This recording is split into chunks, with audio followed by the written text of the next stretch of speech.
Il est le département qui a le plus souffert de la tempête Ciarán, ce si beau Finistère, la fin de la terre, tout là-bas, en Bretagne. Et nous avons la joie d'accueillir Maël de Calan, le président du conseil départemental du numéro 29. Bonjour Maël de Calan. Bonjour à vous. Merci d'être avec nous. Vous avez reçu hier le président Emmanuel Macron, qui est venu notamment dans la commune de Plougastel. Est-ce que cette visite vous apporte le réconfort dont vous aviez besoin? Il y a eu des décisions concrètes notamment qui ont été prises.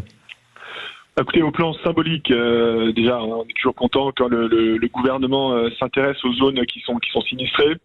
Mais surtout, ce que je voulais dire, c'est qu'on est toujours, nous, dans le Finistère, en mode gestion de crise très sévère. À la fois en raison des 125 000 foyers finistériens qui sont privés d'électricité, en raison des milliers de kilomètres de routes qui sont toujours bloqués. On ne peut toujours pas circuler dans le Finistère de manière normale, habituelle. Et puis en raison aussi des centaines de milliers de Finistériens qui n'ont pas un accès qui est là aussi habituel, normal, au réseau de télécommunications. Ouais. Donc on cherche d'abord à sortir de la crise, et les premières annonces qui ont été faites par le président de la République, elles concernaient des moyens supplémentaires pour nous aider à faire face à la crise. Bon, ces moyens supplémentaires, nous allons y revenir, mais concrètement, là, dans l'urgence, alors vous en avez parlé, téléphone, route, électricité. L'électricité, bon, vous qui êtes une plaque tournante, hein, le conseil départemental, vous êtes, j'imagine, en contact régulier avec les équipes d'Enedis. Ça fonctionne efficacement ? Alors, les techniciens d'Enedis et Enedis fonctionnent efficacement, mais l'ampleur de la catastrophe fait que dimanche soir, 4 jours après la tempête, il y aura toujours peut-être 10% des foyers finistériens qui sont privés d'électricité. Donc ça fonctionne. Oui, Néanmoins, on est, comme je le dis, en situation de crise très sévère, d'autant qu'il y a des personnes âgées, enfin vous imaginez bien les choses, hein, qui ont les chauffages électriques, qui ont beaucoup de difficultés à faire face à cette crise. Donc nous, tous nos moyens aujourd'hui sont d'abord, et toute notre énergie sont d'abord concentrés sur la sortie de la crise.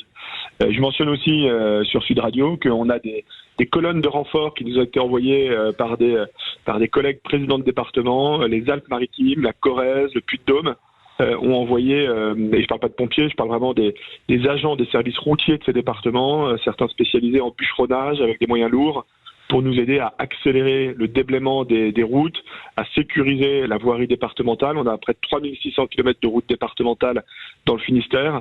On a déjà réussi à en libérer 2300. Mais par différence, il y en a encore à près d'1 millier qui sont bloqués. Alors, chapeau bien sûr pour la solidarité.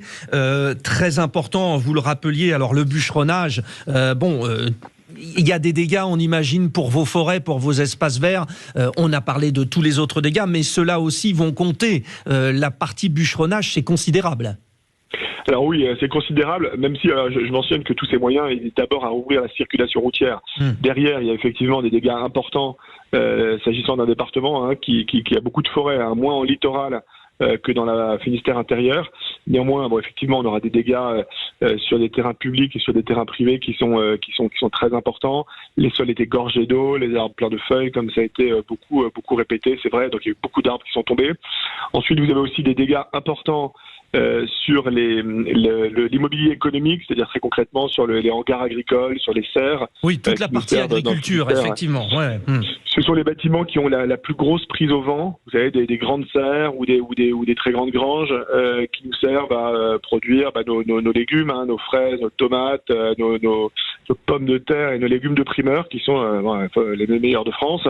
Donc les agriculteurs ont été très durement touchés, et ça c'est peut-être la deuxième annonce qui a été faite par le président de la République, c'est d'accélérer le décret établissant la catastrophe naturelle, c'est d'accélérer les indemnisations par les fonds dits de calamité agricole, que malheureusement on connaît de mieux en mieux, pour en sorte qu'une fois que la crise sera passée, j'espère en tout début de semaine prochaine, eh bien on puisse se tourner vers la reconstruction et qu'on se relève. Merci Maël de Calan, je le rappelle, vous êtes le président du conseil départemental du si beau Finistère. Vous avez posé la question notamment des routes, et bien sûr il y a le retour des vacances avec aussi les parties voies ferrées qui ont été affectées. Il va falloir que les bus s'organisent. Bref, vous suivez tout ça, vous le conseil départemental. On n'hésitera pas bien sûr à venir vous revoir pour prendre le pouls. Allez le Finistère, courage. Merci encore monsieur le président du conseil départemental.